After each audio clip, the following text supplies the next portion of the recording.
सर्व आपले समाज बांधव उपस्थित, अनेक उशिरापर्यंत आपली शासनाची बैठक चालू होती।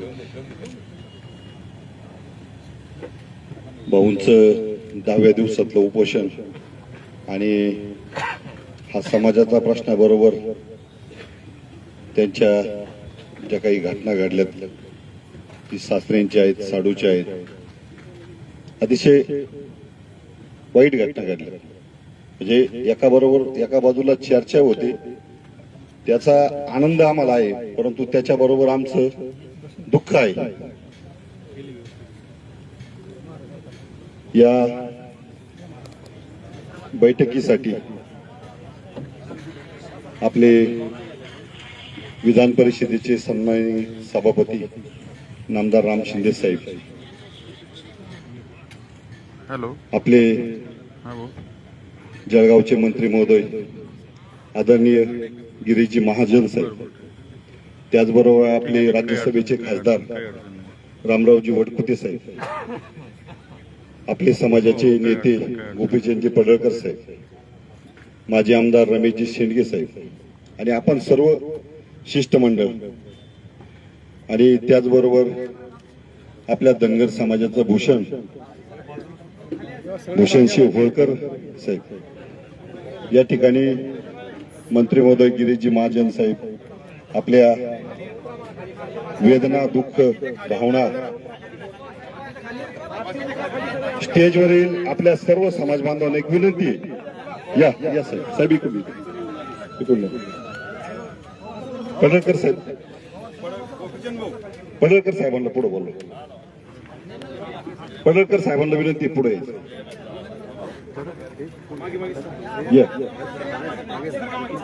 या पडळकर साहेब,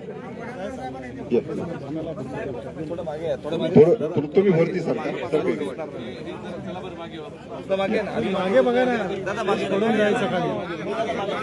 राजे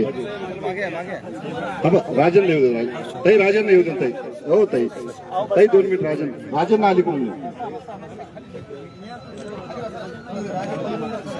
आता सगळे शांत राहा, 1 मिनिट, सगळे शांत बसा 2 मिनिट। आपले उपस्थित सर्व समाज बांधव, उपोषणकर्ते दीपक भाऊ बोराडे यांचं 10 दिवसातलं आज उपोषण 10वा दिवस आहे। साहेब, आम्ही 16 तारखेपासून हे उपोषण सुरू केलंय। अनेक वेदना, दुःख, अनेक प्रसंगांना आम्हाला या ठिकाणी सामोरं जावं लागलं, परंतु आम्ही कुठल्याही प्रकारे नाउमेद न होता हा लढा समाजाच्या हक्काचा लढत राहिलो। आज आपण या ठिकाणी सन्माननीय मंत्री महोदय गिरीजी महाजन साहेब, विधान परिषदेचे आपले सर्वांचे आधारस्तंभ नामदार राम शिंदे साहेब, त्याचबरोबर विधानसभेचे सन्माननीय सदस्य आपल्या सर्वांचं आशास्थान धनगर समाजाचे नेते गोपीचंदजी पडळकर साहेब, आपले ज्येष्ठ नेते माजी आमदार आनंदराव पाटील साहेब, आपल्या धनगर समाजाचं भूषण, होळकरशाहीचं भूषणसिंह होळकर साहेब, बाकीचे सगळेच आपण, आणि राज्यसभेचे खासदार वडकुते साहेब या ठिकाणी उपस्थित आहेत। मी 1-2 मिनिटांमध्ये फक्त तिथल्या बैठकीत आपली जी चर्चा झाली त्याच्यावर चर्चा करू, कारण आपली चर्चा जी तिथं अंतस्थ झाली, परंतु इथं जे समाज बांधव आहे तर त्यांनाही ती कळली पाहिजे। म्हणून आज हा लढा लढत असताना आज दुपारीच एक वाईट घटना आपल्या सर्वांना कळली की दीपकराव बोराडे साहेबांचे सासरे, जे जालन्याला दीपकराव बोराडेंच्या बरोबरच राहतात, त्यांना परवा दिवशी त्यांना जो वेदना झाल्या, दुःख झालं, त्यांच्या शरीराला एक सौम्य अटॅकचा धक्का लागला आणि त्याचा व्हिडिओ तिकडे बघण्यात गेला। आणि झालं काय, यांचं संपूर्ण कुटुंब, पत्नी, घरचे सगळे, मुली, ते सगळे इथं आहेत आणि एक लहान मुलगी आणि बाकीचं म्हणजे ते सासरे त्यांच्याकडे होते, त्यामुळे त्यांनी आज दुपारी आत्महत्या केली, सांगायला वाईट वाटतं।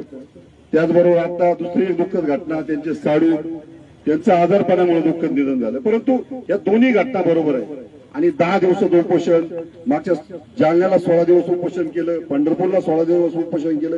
निश्चितपणानं हा लढा लढत असताना आदरणीय गिरीशजी महाजन साहेब, राम शिंदे साहेब आणि पडळकर साहेब, वडकुते साहेब यांनी राजे एकत्रित येऊन आज एक आकृतीबंध तयार केला की या पद्धतीने आपण गेलं तर आपल्या मागण्या घेऊन आपल्याला पुढे जाता येईल. 31 मे पर्यंत त्याला आपण अल्टिमेटम दिलेला आहे. सरकारने शासनाच्या वतीने स्वतः गिरीश महाजन साहेब यांनी ती आपली जबाबदारी घेतली आहे.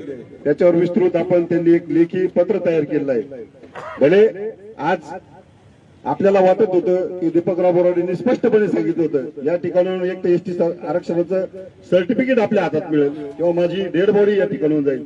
परंतु भाऊंना दुपारपासून आम्ही सगळ्यांनी विनंती अशी केली की भाऊ कुठल्याही परिस्थितीत आपल्याला उपोषण थांबवायचं. उपोषण थांबलं म्हणजे आपला लढा थांबत नाही. आणि आज सगळ्यात आनंदाची जरी यांच्यावर दुःख असलं तर आनंदाची गोष्ट आहे की आपले नेते मंडळी सुद्धा या लढ्यासाठी सगळे एकत्रित आले. त्यामुळे या दुःखाच्या प्रसंगी आपण एकदा टाळ्याच्या गजरात त्यांचं स्वागत केलं पाहिजे. आता निघताना पडळकर साहेबांना ते म्हटले ठीक आहे लढा चालू आहे, मला कुठलाही श्रेय नकोय, पण आम्ही सगळ्यांनी विनंती केली की तुम्ही काही दिवस अनेक दिवस तुम्ही लढा लढलेला आहे. ठीक आहे, आज तुम्ही या विधानसभेमध्ये असताल, परंतु तुमच्या भावना सुद्धा तितक्याच समाजाचा हा प्रश्न सुटावा यासाठी आहे. तोच राम शिंदे साहेबांचा सुद्धा म्हणजे तीच भूमिका आहे आणि वरकुटे साहेबांची तीच भूमिका आहे आणि राजेंच्या बाबतीत भूमिकेचं तर तुम्हाला सांगायची गरज नाही. आणि अनंतराव पाटील जे आज 80च्या वयाच्या याच्यात गेले, परंतु त्यांनी सुद्धा तीव्रतेने हा लढा लढलेला आहे. त्यामुळे तुम्ही 35 वर्ष तुम्ही हा लढा लढला. अर्जुन दादा ही सगळी मंडळी एकत्रित आली. आज 2 दिवसांनी 4 दिवसांनी महिन्यानी आरक्षणाचा प्रश्न निकाली निघतोय न निघतोय हे आज आपल्याला सांगता येत नाही. परंतु आपल्या दृष्टीने या आझाद मैदानाच्या व्यासपीठावर आपले हे सर्व नेते मंडळी एकत्रित आले, या सगळ्यात मोठा आपला विजय आहे असं मानणारा मी कार्यकर्ता आहे. कारण मी सुद्धा हक्काने का बोलतोय का माझे सुद्धा 2-2, 3-3 उपोषण झाले. प्रत्येक लढाईत जो जण येत असेल, मग तो पडळकर साहेबांचं आंदोलन असू द्यात, पांडुरंग मिरगलचं असू द्यात, दीपक भाऊ बोराडेंचं, कोणत्याही नेत्याने आंदोलन पुकारल्यानंतर आम्ही समर्थपणे म्हणजे त्यात प्रकाशांना शेंडगेंचं मी प्रामुख्याने नाव घेऊ, या कोणत्याही मंडळीने नाव घेऊ दे, म्हणजे यांनी ज्या ज्यावेळेस लढे पुकारले मला माझ्या पद्धतीने आम्हाला सगळ्यांनी त्या लढ्यात उडी घेतली, काम केलं. त्यामुळं निश्चितपणानं आपल्याला शासनाच्या वतीने जी भूमिका आहे ती भाऊ आम्हाला योग्य वाटली. तुमच्या अप्रोक्ष काही गोष्टी तुम्हाला मान्य नव्हत्या, परंतु तुमचे सगळे सहकारी लढ्यात असणारे बरोबर आम्ही त्याला मान्यता दिली आहे. भले तुम्हाला तुमच्या मनात ते पटणार नाही, परंतु आमची तुम्हाला सगळ्यांची विनंती की आता आपण हे उपोषण स्थगित करावं, थांबावं आणि यानंतरचा लढा आपण नेटाने लढू. कारण तुम्ही जगणं आमच्यासाठी तितकंच मोठं आहे. म्हणजे लाख मेले तरी चालतील, पण लाखाचा एक पोशिंदा जगला पाहिजे अशी भूमिका आमची आहे.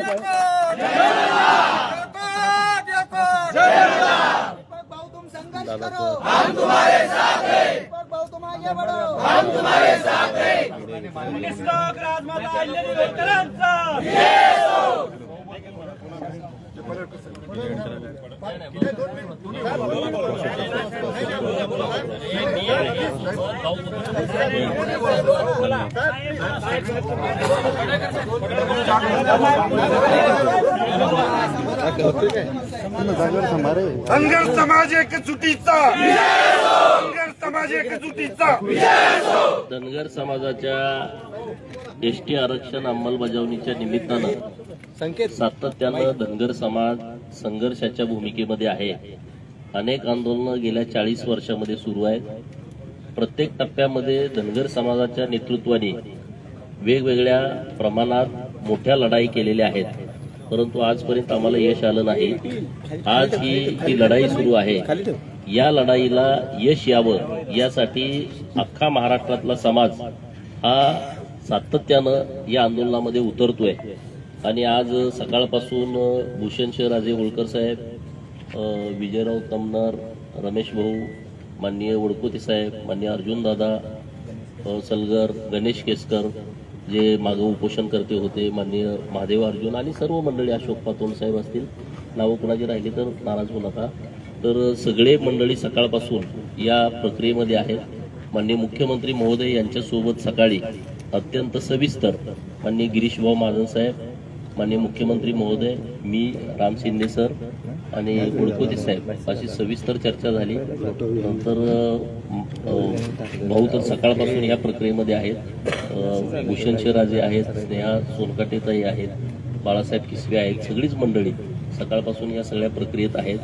आनंद कुमार साहेब आता इथं उपस्थित आहेत.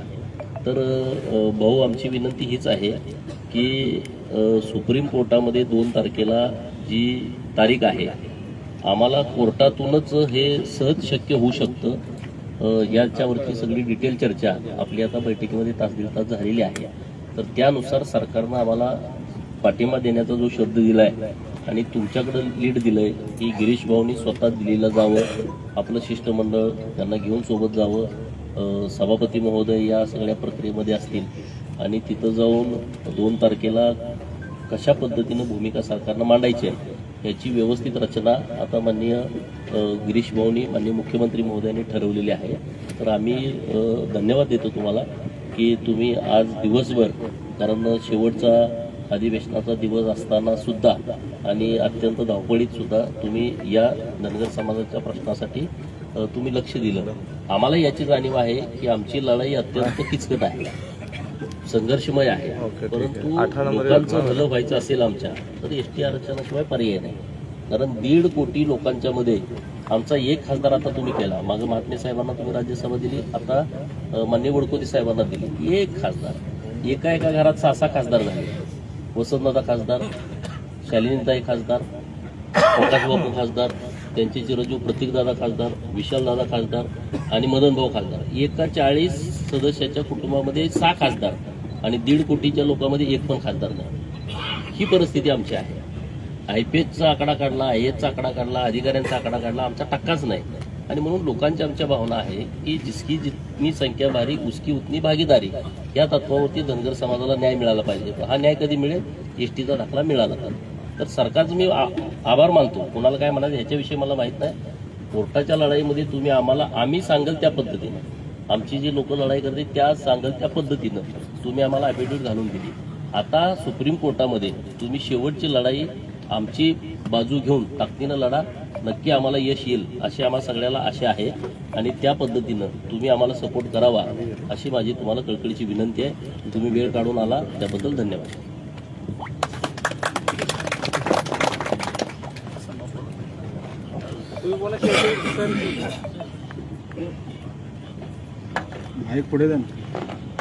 आझाद मैदान मुंबई येथे गेल्या 10 दिवसापासून दीपकभाऊ बोराडे आणि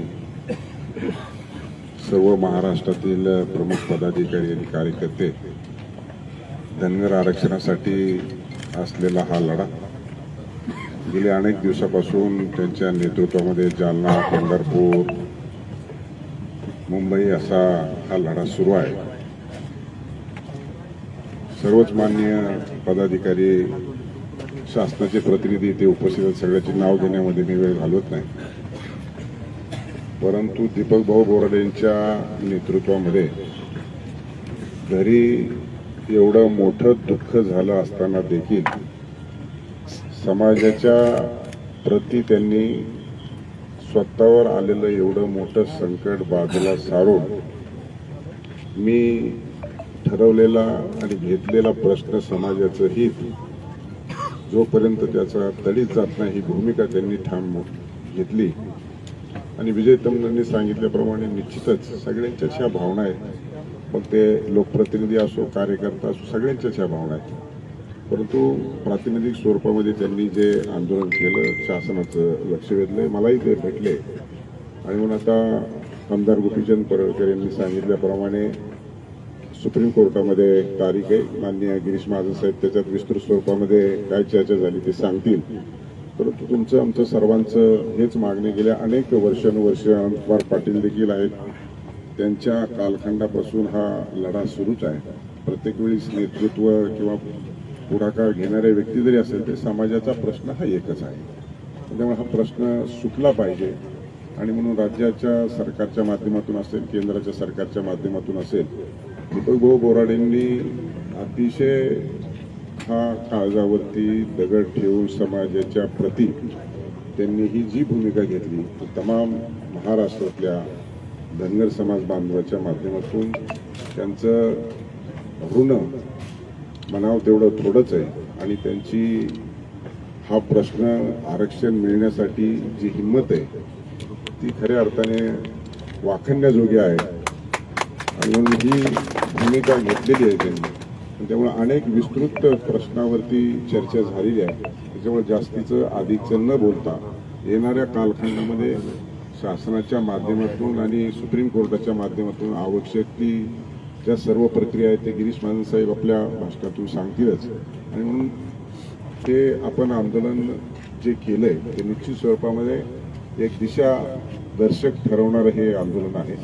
आणि त्यामुळं आपली तब्येतही बरोबर नाही. मी इथं सगळ्या डिपार्टमेंटला सांगितलंय की त्यांचे पॅरामीटर्स सगळे चेक करावेत, कारण गेली 10 दिवसापासून हे उपोषण सुरू आहे. आणि म्हणून निश्चित स्वरूपामध्ये हा आरक्षणाचा प्रश्न सुटला पाहिजे. पण तुमच्या तब्येतीची देखील काळजी सर्व समाज बांधवांना महाराष्ट्रातल्या आहे, ही अतिशय महत्वाची गोष्ट आहे. त्यामुळं या संदर्भामध्ये आमदार पडळकर आहेत, आमदार खासदार वरपुते साहेब आहेत, माननीय मुख्यमंत्री महोदयाशी चर्चा झालेली आहे. 2 तारखेला विषय आहे. आणखी अनेक पॅरलल जे विषय आहेत ते निश्चित स्वरूपामध्ये आम्ही सर्वजण त्यासाठी पाठपुरावा करू. आपणही सर्वजण आहेत. त्यामुळं हा समाजाचा गिरीश महाजन साहेब प्रश्न सुटला पाहिजे. आम्ही जरी सरकारचा भाग असलो तरी बोराडे साहेब हे दीपक भाऊंनी त्या प्रश्नाकडे लक्ष वेधलेलं आहे. त्यामुळे ह्या प्रश्नाच्या निमित्तानं आपल्याला हा पाठपुरावा करावा लागेल. त्यामुळं तुम्ही एकटे नाहीयेत, आम्ही सर्वजण आहोत. तुमच्या जो काही समाजाच्या प्रति भावना आहेत, तुमच्या समाजाच्या प्रति तुम्ही जे व्यक्त केलेले ह्या वेदना तुम्ही निश्चित स्वरूपामध्ये बाजूला सारून समाजाचं हित लक्षात घेतलेलं आहे. त्यामुळं हा प्रश्न सोडवण्यासाठी आम्ही देखील सर्वजण कसोशीने आपल्याबरोबर आहोत ही भूमिका आहे.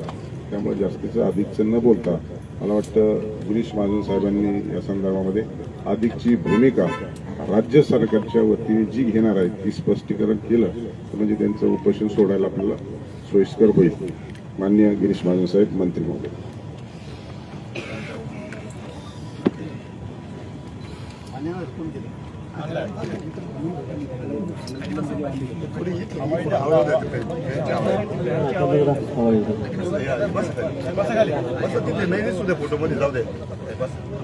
तर दीपक भाऊ यांच्या उपोषणाचा आज जवळपास 10वा दिवस आहे.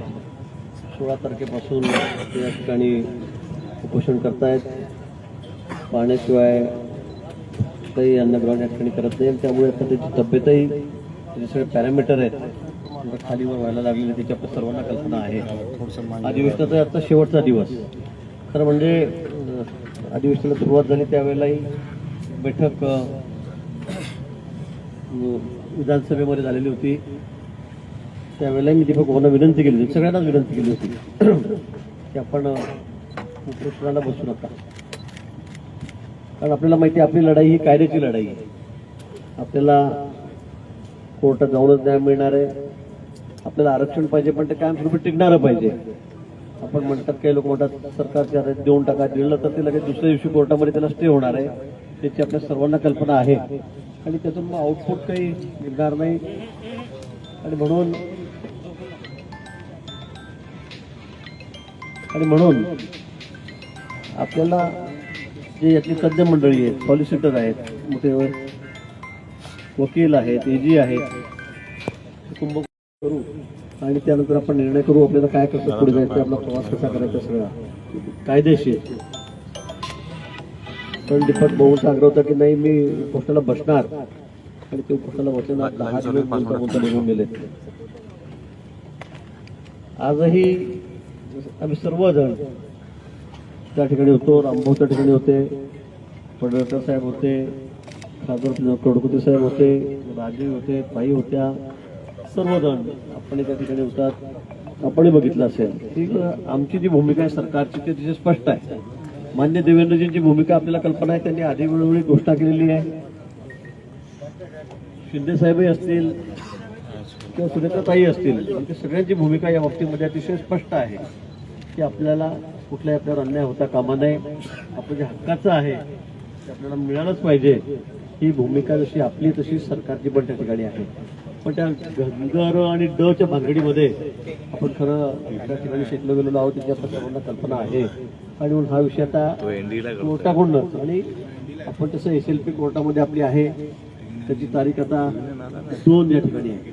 येणाऱ्या 2 तारखेला आपल्याला सुप्रीम कोर्टामध्ये लढा द्यायचा आहे. त्या ठिकाणी मी परवाच आपल्याला कल्पना आहे आपल्या सगळ्यांच्या समोर पडळकर साहेब होते, रामभाऊ साहेबांच्या समोर मी एजन्सी बोललो, तिथले जे आपले 2 मोठे सॉलिसिटर आपण लावलेले आहेत त्यांच्याशी त्या ठिकाणी बोललो. अतिरिक्त माहिती कुंभकोणी साहेबांकडे आपण त्यांनाही घेऊन जाऊ दिल्लीला गरज पडेल तसं. तर मला वाटतं 2 तारखेला आता आपल्याला त्या ठिकाणी पूर्ण ताकदीने, कदाचित एखाद्याला पुढची तारीख घेऊ, जर काही अडथळा असेल किंवा काही अडचण असेल कागदपत्राची तर आपण 8-10 दिवसाची तारीख पुढे परत एक पुढची तारीख घेऊ. पण आता हा लढा संपला पाहिजे मला असं वाटतं, त्यात आपल्याला न्याय मिळालाच पाहिजे. आणि म्हणून आम्ही मुख्यमंत्री महोदयांनी सांगितलंय मला स्वतः लक्ष घाल, आणि मी पण आपल्या सर्वांना सांगितलं की त्याच्या पुढच्या तारखांना असेल, सुप्रीम कोर्टात असेल, मी स्वतः त्या ठिकाणी हजर राहील. आपण 5-7 लोक त्या ठिकाणी जाऊन बापट सगळेजण, फडणवीस साहेब आहेत, सगळे आहेत, खासदार तर तिथेच आहेत, आपण सगळेजण अजून 5-7 जण त्या ठिकाणी जाऊ.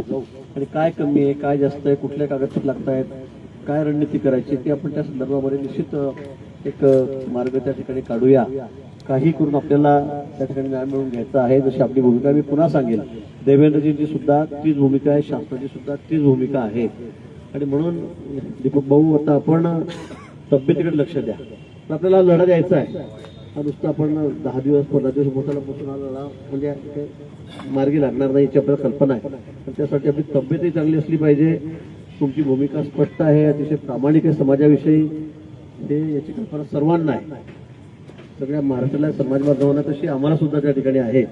आणि म्हणून एवढा मोठा समाज असताना सुद्धा आपल्याला हक्काचं आपलं मिळत नाही याची खर्च जशी आपल्याला आहे तशी आम्हाला सुद्धा त्या ठिकाणी आहे. आणि म्हणून आता आपल्या पारड्यामध्ये सगळं पाडूनच घ्यायचं आहे. आणि म्हणून त्यासाठी मी पुन्हा आपल्याला शब्द देईल, पुन्हा आपल्याला सांगेल की आम्ही पूर्ण वेळ आम्ही आपल्या सोबत त्या ठिकाणी आहोत. त्यात कुठेही काळजी करण्याची गरज नाही. जी काय मदत लागेल ती मी स्वतः त्या ठिकाणी, आता मी त्या ठिकाणी बोलणार नाही, पण आपण ती सगळी मदत त्या ठिकाणी करू. आणि म्हणून दीपक भाऊ आता आपली तब्येत चांगली, कारण या लढ्यामध्ये तुम्ही आमच्यासोबत दिलेला असले पाहिजे, तुम्ही त्या ठिकाणी आले पाहिजे. आणि म्हणून मी सांगत होतो आपल्याला की आपण ही सगळी नियमानेच लढाई लढू. पण आता 10 दिवस झाले आपण त्या ठिकाणी अजून तब्येतीला ताण देऊ नका. मुख्यमंत्री महोदयांशी आम्ही सर्वांना भेटलो, बैठकी झाली, आम्ही बोललो त्या ठिकाणी. आणि म्हणून मी शासनाच्या वतीने या ठिकाणी आलेलो आहे, मुख्यमंत्र्यांच्या वतीने या ठिकाणी आलेलो आहे. शिंदे साहेबही बोलले, सुनीताताई बोललेले आहेत. आणि म्हणून आमची आपल्याला विनंती आहे की आता आपण हे उपोषण त्या ठिकाणी थांबावं आणि 2 तारखेची तयारी आपण सगळेजण करू. राजा आपणही त्या ठिकाणी आमच्यासोबत या आणि आपण सगळेजण मिळून, आता खरं म्हणजे आपण ज्या गोष्टीचा उल्लेख केला की आज आपण सगळेजण एकत्रित झालेलो आहोत, ही सगळ्यात आनंदाची गोष्ट आहे आपल्यासाठी. नाही तर समाज सभामध्ये आज दुपळी असली, कुठल्याही न्याय मागण्या आपल्याला पदात पडून घ्यायचे असतील तर सगळा समाजात संघटित असला पाहिजे, एकत्रित असला पाहिजे. नाही तर एक दुसरं सांगतो, दुसरं तिसरं सांगतो, तिसरं चौथं सांगतो, मला वाटतं असं कुठं चालणार नाही. पण आपण शेवटी समाजाला आपल्याला न्याय द्यायचा आहे. आपलं ध्येय एकच आहे या बाबतीमध्ये, हे वेगवेगळं नाहीये. शेवटी समाजाला न्याय द्यायचा, आपल्या एसटी प्रवर्गामध्ये आपल्याला त्या ठिकाणी प्रवेश करायचा आहे. आणि म्हणून मलाही या गोष्टीचा आनंद झाला. मी सगळ्यांना सांगितलं, पडळकरांना सांगितलं, रामभाऊ होते, आम्ही सगळ्यांनी ठरवलं की आता या ठिकाणी आपण एकत्रितपणे जाऊन आता सगळी लढाई आपल्याला पुढची लढायची आहे. आणि याची फलनिश्चिती आज एवढी निश्चित चांगली झालेली की आपण सगळ्या एकत्रित झालेलो आहोत. दिल्लीला सुद्धा आपण सगळे एकत्रित जाऊन त्या ठिकाणी हा लढा लढूया. निश्चित आपल्याला ज्या दुसऱ्या आपण ते मागण्या या ठिकाणी केलेल्या आहेत त्या संदर्भामध्ये सीएम साहेबांनी आपल्याला ओके केलेलं आहे की त्या संदर्भाने मी पुढे कमी पडणार नाही. पण आपली सगळ्यात महत्त्वाची मागणी जी आहे त्या प्रवर्गामध्ये आपण आलो पाहिजे, ही सगळ्यात महत्त्वाची आपली मागणी आहे. आणि त्यासाठी आपण निश्चित आता 2 तारखेपासून या ठिकाणी लढा देऊ. सरकार काही करेल किंवा सरकारने म्हटलं की होईल असं नाही, हे आपल्या सर्वांना माहिती आहे. सगळे यातले तज्ज्ञ आहेत, अभ्यासू आहेत, सगळ्यांना माहिती आहे. मला वाटतं 2 तारखेपर्यंत जमलं तर आपण कुंभकोणी साहेबांना भेटून घेऊ, एक मिटिंग आपण एसटी मंत्रालयामध्ये करून घेऊ. विधान मोडतच्या मंत्रालयामध्ये रामभाऊ तुम्ही कॉल करा, आम्ही सगळेजण आपण त्या ठिकाणी बसूया आणि आपण एक चांगली बैठक त्या ठिकाणी करू. त्यांचे कायदेशीर मार्गदर्शन, कारण त्यांना जेवढं माहिती तेवढं कोणालाच माहिती नाही कुंभकोणी साहेबांना. म्हणून मला असं वाटतं की ती बैठक आपण या ठिकाणी करू आणि दिल्लीला जाऊन पुढची सगळी रणनीती आपण त्या ठिकाणी ठरवूया. निश्चित मला खात्री आहे आपण सगळेजण एकत्रित मिळून जर हा लढा दिला तर कुठलीही गोष्ट कठीण नाहीये. निश्चित यश आपल्याला त्या ठिकाणी मिळणार आहे. त्या बाबतीमध्ये आपण खात्री बाळगा. पुन्हा मी आपल्या सर्वांच्या वतीने शासनाच्या वतीने मी दीपक भाऊंना विनंती करतो की आपण आता आपलं उपोषण थांबवा, तब्येत 2-4 दिवस चांगली करा आणि पुढे आपल्याला पुन्हा दिल्लीला जायचे. तुम्ही आमच्यासोबत दिल्लीला या ठिकाणी नक्की यावं. आपल्यावर मोठं संकट आलेलं आहे याची मला कल्पना आहे. दुपारीच मला ती बातमी कळली आपल्या सासऱ्यांच्या संदर्भामध्ये, पुन्हा साडूंच्या संदर्भामध्ये तर संध्याकाळी. खरं अशाही परिस्थितीमध्ये आपण या ठिकाणी आहात. खरं समाजासाठी आपली जी तळमळ आहे ती यावरून खरंच दिसून येते. गेल्या वेळी सुद्धा आपण उपोषणाला बसलो त्यावेळेला मी सुद्धा त्या ठिकाणी सगळ्या गोष्टीमध्ये सहभागी होतो. गेले 3-4 दिवस मी या ठिकाणी आपल्याशी बोलतोय. दीपक पाटले, प्रांत रामेश्वरे किंवा फोनवर निवडून येत आहेत. वारंवार विनंती आपल्याला त्या ठिकाणी केली पण आपण म्हणले की असं होणार नाही. पण आपल्याला कल्पना आहे की कोर्टाशिवाय आपली लढाई सक्सेस होऊ शकणारच नाही 100%. 1% दुसरा चान्स नाही. आणि आपण निश्चित आपलं त्या माध्यमातूनच काय असेल नसेल ते आपण बघू, पण त्या माध्यमातून हे यश आपल्या पत्रामध्ये पाडून घेऊ म्हणजे ते कायमस्वरूपी टिकणार असेल. अन्यथा मला आपल्या सर्वांना कल्पना आहे, जे यातले तज्ज्ञ आहेत, अभ्यासक आहेत, त्यांनाही माहिती आहे की या असं नुसतं इथून थातून आरक्षण घ्यायचं आणि 2-3 दिवसामध्ये परत त्याला स्टे घ्यायचा. मराठा समाजाच्या आरक्षणाच्या बाबतीत तेच झालं होतं मागच्या नारायण राणे साहेबांनी 22-8 दिवसात डिक्लेअर करून टाकलं आणि नंतर मग ते लगेच 4थ्या दिवशी 3ऱ्या दिवशी हायकोर्टाने रिजेक्ट करून टाकलं. मला वाटतं तशी आपली पद्धत होता कामा नाही, तशी परिस्थिती आपली होता कामा नाही. यासाठी निश्चित आपण काळजी घेऊया. आणि म्हणून मी दीपक भाऊंना या ठिकाणी विनंती करेल, माननीय मुख्यमंत्री महोदयांच्या वतीने, शासनाच्या वतीने मी विनंती करेल की आपण आपलं उपोषण मागे घ्यावं. आता आपण हॉस्पिटलला जाऊन 2-3 दिवस आराम करावा आणि त्यानंतर मग आपण आपल्या पुढच्या तयारीला, पुढच्या लढाईला आपण पुन्हा तयार होऊ आणि निश्चित आपल्या पदामध्ये यश काढून घेऊ, ओढून आणू. एवढीच ग्वाही मी आपल्याला या ठिकाणी देतो. या सगळ्या लढाईमध्ये मी आपल्या सोबत राहील. कुठे असू द्या, काही असू द्या, मी आपल्या सोबत असेल ते 2 पाऊल आपल्या पुढे राहील. एवढी ग्वाही मी आपल्याला या प्रसंगी देतो. आणि पुन्हा विनंती करून भाऊंनी दीपक भाऊंनी उपोषण सोडावं अशी त्यांना या ठिकाणी विनंती करतो.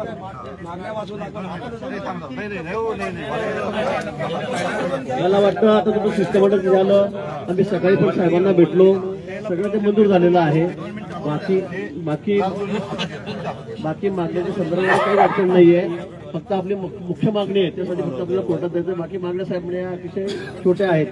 त्या हो सांगा सगळ्या अतिशय छोट्या मागण्या, पण मला वाटतं त्या सगळ्या मान्य केलेल्या आहेत. हो. आणि मग यानंतर मी दीपक भाऊंना विनंती करतो की त्यांनीही या संदर्भामध्ये आपली घोषणाही करावी. पण माझी त्यांना पुन्हा विनंती राहील की आता आपण जास्त वेळ त्याची तब्येत खरंच मी डॉक्टरांशी बोललेलो आहे, आजही बोललो, त्याचे सगळे पॅरामीटर कमी जास्त होत आहेत. आता जास्तही आपण आता कुठल्या गोष्टीचा अर्थ बघू नका. आपल्याला हा लढा अजून लढायचा आहे. त्यासाठी आपण तब्येत आपली चांगली ठेवावी एवढी विनंती मी आपल्याला करतो. दीपक भाऊ आपल्याला संबोधित करतो. तुम्ही लोक आला, मला वाचवायला आलात पण थोडासा वेळ झाला. माझे सासरे गेले, त्याला तुम्ही सगळे जबाबदारी, मी पण जबाबदारी. ही जबाबदारी टाळता येणार नाही कोणाला. आता या ठिकाणी आपल्या समाजाचे भूषण राम शिंदे साहेब, समाजाचे ज्येष्ठ नेते, आमचे मार्गदर्शक माजी आमदार आनंद कुमार पाटील साहेब, खरं म्हणजे ज्यांच्यावर विश्वास ठेवून आम्ही मार्गक्रमण करत होतो असे नामदार गिरीश भाऊ, या ठिकाणी होळकरांचे वंशज महाराज भूषण सिंहराजे होळकर,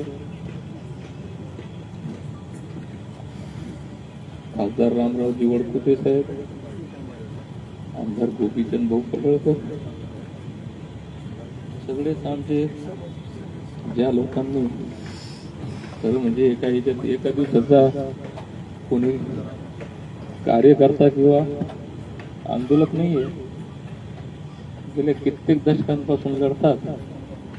परंतु 17 सप्टेंबर पासून खऱ्या अर्थानं ज्यांनी माझ्यावर विश्वास ठेवला आणि आतापर्यंत घरदार सोडून माझ्या सोबत येत असे सर्व सहकारी, मी गिरीश भाऊ आता तुमचा काय निर्णय झाला याच्याशी मला काही घेणं देणं नाही. मी त्या दिवशी सुद्धा फडणवीस साहेबांना नम्रपणे सांगितलं होतं, साहेब आपण बैठकीला नव्हता, हे सगळे होते. साहेब मी आत्ताही नम्रपणे सांगतो, आमचा कुठल्या समितीवर, कुठल्या आयोगावर, न्यायालयावर 1% विश्वास नाही. आमचा विश्वास देवेंद्र फडणवीस साहेबांवर आहे आणि नरेंद्र मोदी साहेबांवर आहे. त्याच्यामुळे त्या दिवशी मी तेच बोललो होतो. फडणवीस साहेब म्हणले दीपकराव तुमचे 4 तज्ञ पाठवा, आपण जी सोबत बैठक घेऊ. मी त्या दिवशी शिंदे साहेब नम्रपणे सांगितलं, आमच्यात तज्ञ आहेत, हुशार आहेत, नाही असं नाही, पण साहेब आमच्यापेक्षा जास्त तज्ञ तुमच्याकडे. आणि देणारानं जर ठरवलं तर मार्ग नसला तरी मार्ग काढता येतो. आमची त्या दिवशी भूमिका तीच होती. तिथेही तेच म्हणलं होतं की साहेब 16 तारखेचा आमचा आता 8 तास याच्यामुळे श्रीमंत सुभेदार मल्हारराव होळकरांची जयंती आम्ही मुंबईत साजरी करण्याचं ठरवलंय. तुम्ही आमचं हिरमोड करू नका, जे काय तुम्हाला ठरवायचा वेळ मी आम्ही थोडी म्हणलो साहेब आजच GR काढा, आजच सर्टिफिकेट द्या, असं आम्ही नाही म्हणत नाही, इतके येडे नाही आम्ही. तुम्हाला जे पर्याय मी आता अजूनही सांगतो साहेब, तुमची चर्चा साहेब मला माहित नाही, तुम्ही सगळे आले. मी याच्यामुळे म्हणलं राजे तुम्ही सगळे जबाबदार लोक आहेत. आता इथून पुढे मला तर कोणी म्हणणार नाही. मी सांगितलं होतं इथून जाईल तर निर्णय घेऊन जाईल, नाही तर माझी डेड बॉडी इथून मुंबईतून बाहेर जाईल. दुर्दैवानं माझी गेलेली, पण माझ्या घरातच डेड बॉडी आता. पण तुम्ही सगळे लोक आहे, तुम्ही ठरवा काय करायचं ते. धनगराचं कल्याण करा इतकंच म्हणतो.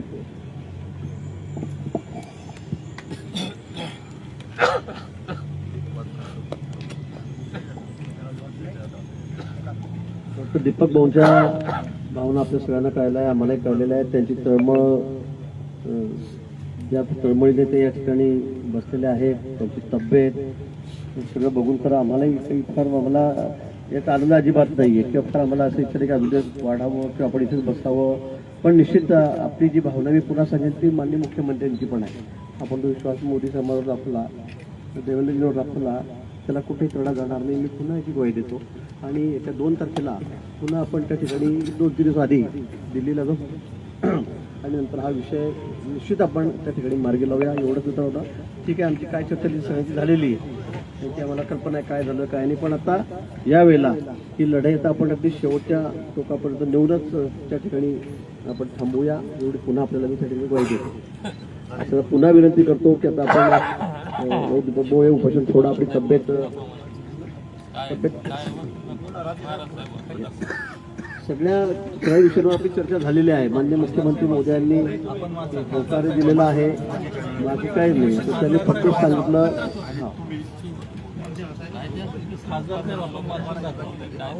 आपण उपोषण सोडून घ्या, आणि उपोषण सोडवूया.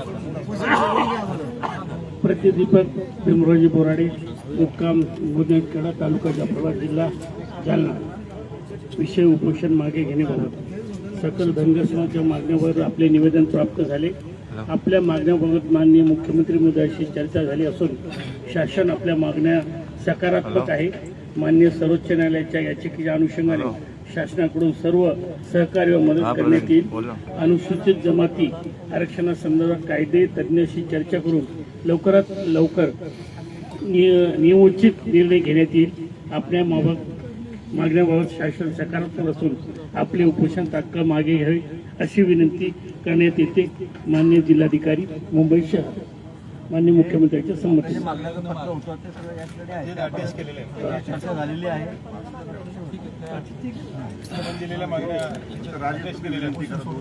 सगळ्या समाजासमोर झालेला आहे. आपण लवकर तब्येत चांगली करा, आणि आपण लगेच आपण आपल्या पुढच्या कामाला लागू. राजे आपल्याला संबोधित करतील. मला आता जास्त वेळ घ्यायचा नाही कारण त्यांची तब्येत बिघडतीये. मी जास्त काही बोलणार नाही. सर्वप्रथम मला इथं गिरीश भाऊ महाजन आलेले आहेत शासनाच्या वतीनं. त्यांना मला ही विनंती करायची आहे की भाऊ, आम्ही एक बीके कोकरे घालवलेत, आम्ही एक बीके कोकरे या आमच्या लढ्यासाठी गमावलेत. आम्हाला दुसरे बीके कोकरे दीपक भाऊ बोराडेंच्या माध्यमातून घालवायचे नाहीत. त्याच्यामुळं आपण जे आता आम्हाला आश्वासित केलंय, मला आपल्यावर विश्वास आहे, माननीय मुख्यमंत्र्यांच्यावर विश्वास आहे. आपण निश्चित या मागण्या पूर्ण कराल याची आम्हाला खात्री आहे. त्याचबरोबर मला एका गोष्टीचा आज इथं आनंद आहे की या समाजाच्या मागणीसाठी आमच्या सर्वांचे लाडके आमदार गोपीचंदजी पडळकर इथं आलेले, आमच्या सर्वांचे लाडके आपले महाराष्ट्र राज्याचे सभापती राम शिंदे साहेब इथं आलेले आहेत. आणि सर्वच नेत्यांनी पक्षाविरहित इथं जी एकजूट दाखवली, अशीच एकजूट जर राहिली तर निश्चितपणे आम्हाला आमच्या आरक्षणापासून कोणी वंचित ठेवू शकणार नाही. मी आता फार वेळ न घेता दीपक भाऊंना विनंती करतो की मंत्री महोदय इथं आलेत, त्यांच्या हस्ते आपण उपोषण सोडावं आणि येत्या काळामध्ये आपण निश्चित या सगळ्या गोष्टीचा पाठपुरावा करू. धन्यवाद.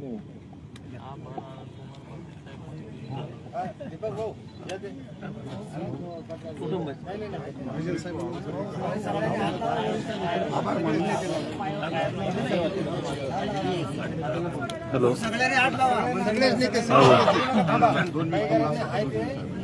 दीपक बोराडे साहेब बोलले, पडळकर साहेब गडबडमध्ये पूर्ण मीडिया वगैरे त्यांनी सांगितलं की आता ही जबाबदारी तुमची आहे. आता ही जबाबदारी आरक्षण मिळवून देण्याची, सर्टिफिकेट मिळवून देण्याची हे धनगर समाजाचे जे नेते आहेत अनंतकुमार पाटला सहित यांची आहे. हे आता बोलायचे नाही, हे बोलले आणि आपण हे स्वीकारू. पडळकर साहेब, तुम्ही शब्द द्या, रामभाऊ शब्द द्या, निश्चित यश येईल. आणि आता नेतृत्व पडळकर साहेबांनी. बोराडे साहेबाला विश्रांती द्या. महाजन साहेब काय करता, मारता का त्याला? लाखातली एक गोष्ट पडळकरला पुढे करा, तरुण आहे. एवढं बोलतो. आणि बोराडे साहेब, तुमचा त्याग वाया जाणार नाही. समाज समजून आहे की तुम्ही काय केलं. कोण करते हो कुशासाठी? हा काही मागासाठी बसला का?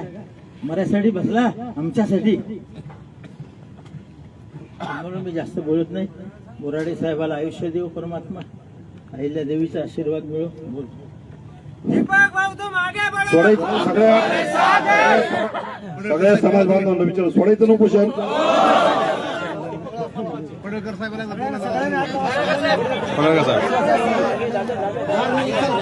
मी भार उचलतो म्हणून शब्द बोला.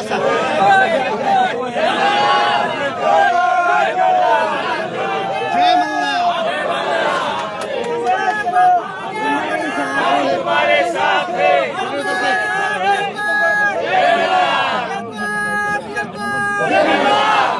पुढचा भार मी उचलतो म्हणून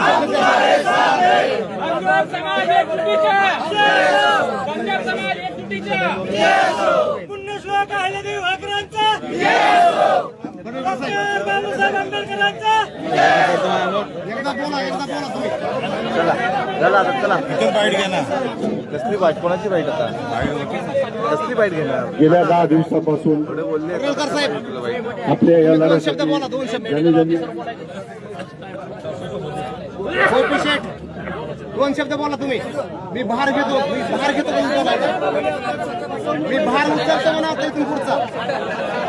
बोला बोला, माहित द्या, माहित द्या.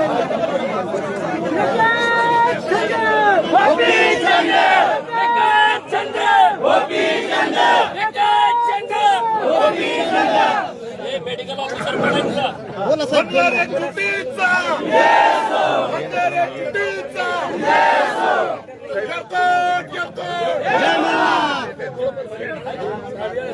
दोन शब्द बोला, बोला बोला साहेब.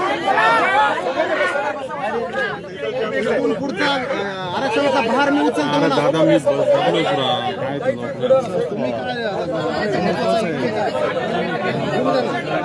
मागून घ्या रे.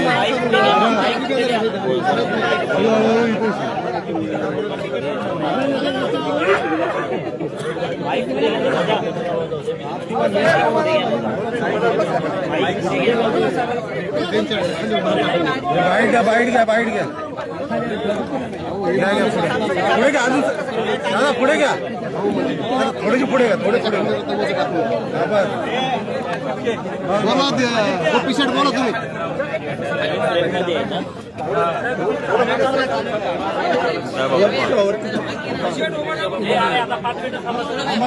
बोला तुम्ही एकदा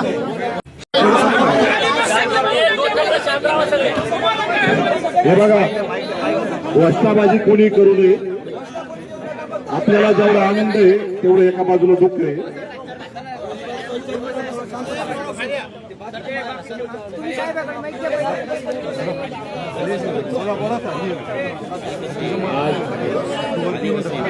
या ठिकाणी आम्ही विश्वरत्न डॉक्टर बाबासाहेब आंबेडकरांनी जे अमृतरूपी आरक्षण धनगरांना दिलंय, धनगरांच्या भोळेपणाचा अडाणीपणाचा फायदा घेत ते कैद करून ठेवलं होतं. ते मुक्त करून धनगरांचं कल्याण व्हावं म्हणून 17 सप्टेंबरला जालन्याला एक लढा आम्ही सुरू केला होता आणि मुंबईला येण्याची एक कल्पना आमची होती की या आझाद मैदानातून त्या अमृतरूपी आरक्षणाची मुक्तता व्हावी. आता अमृत आमच्या लेकरांना आज मिळालं नाही, पण तो मिळण्याचा मार्ग मोकळा झाला असं म्हणायला हरकत नाही. कारण हे सगळे या ठिकाणी आता जे विधान परिषदेचे सभापती सन्माननीय राम शिंदे साहेब असतील, समाजाचे ज्येष्ठ नेते माजी आमदार अनंतकुमार पाटील साहेब, होळकर घराण्याचे वंश भूषण सिंहराजे होळकर, आमदार गिरीश भाऊ महाजन, खासदार रामरावजी वडकुते साहेब, आमदार गोपीचंद भाऊ पडळकर आणि आमचे जे ज्यांचं आयुष्य या चळवळीत चाललं असे कितीतरी लढवय्ये या ठिकाणी माजी आमदार रमेश भाऊ शेंडगे आहेत. या सगळ्यांच्या साक्षीनं या ठिकाणी आज या लोकांची जी चर्चा झाली आणि ज्या पद्धतीनं खरं म्हणजे आमची चर्चा मुख्यमंत्री महोदयांसोबत झाली होती आणि त्या दिवशी आम्ही तेच बोललो होतो की साहेब तुम्ही ठरवा, तुम्ही जे ठरवाल ते आम्हाला मान्य आहे, फक्त आरक्षण अंमलबजावणी झाली पाहिजे हीच आमची एक अट होती. आणि आम्ही प्रण केला होता की शेवटच्या श्वासापर्यंत तो लढा लढू आणि तो लढा अजूनही चालूच आहे, आम्ही थांबणार नाही. आता गिरीश भाऊंनी सगळी जबाबदारी घेतली, जोडीला राम शिंदे साहेब महाराज आहेत, गोपीचंद भाऊ आहेत, खासदार वडकुते साहेब आहेत. तर निश्चितपणे मला असं वाटतं की आता आमच्या लेकराबाळांच्या कल्याणाचा मार्ग मोकळा झालेला आहे. म्हणून सर्वांच्या खरं म्हणजे यांनी काही विनंती करावी इतका मी मोठा नाही इथं, परंतु या सगळ्यांच्या भावनेचा आदर करत त्यांचा विचार किंवा त्यांची सूचना सुद्धा आमच्यासाठी आदेशच आहे, कारण हे सगळे मोठे लोक आहेत. तर या सगळ्यांच्या आदेशानं आज या ठिकाणी मी माझं 10 दिवस सुरू असलेलं उपोषण स्थगित केलंय. आणि खरं म्हणजे ही आनंदाची गोष्टही आहे, पण आता ती माझ्यासाठी आनंद नाही, कारण दुर्दैवानं मी म्हणलो होतो की इथून आमच्या लेकरा बाळांच्या कल्याणाचा निर्णय घेऊन जाईल, नाहीतर माझी डेड बॉडी मुंबईच्या बाहेर जाईल, नाहीतर आता जिवंत जाईल इथून. पण माझ्या घरीच एक डेड बॉडी आज आली, त्याला इलाज नाही काही आता, तरी सगळे आले. सर्वांचे या ठिकाणी मी आभार मानतो.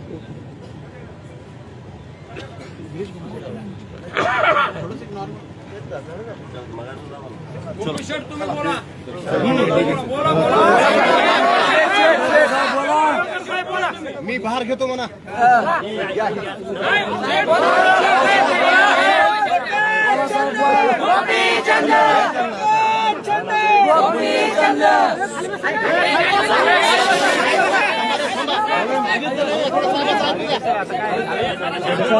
हे बघा, आपण आपल्या सगळ्यांना विनंती करण्यात येते की आदरणीय दीपक भाऊंच्या सासऱ्यांचं देहावसान झालेलं आहे, आत्महत्या झालेली आहे. त्रागा करून डिप्रेशनमध्ये आपल्या सगळ्यांना विनंती करण्यात येते की जायच्या अगोदर आपण त्यांच्या सासऱ्यांच्यासाठी कृपा करून 2 मिनिटं स्तब्ध उभं राहून श्रद्धांजली अर्पण करूया.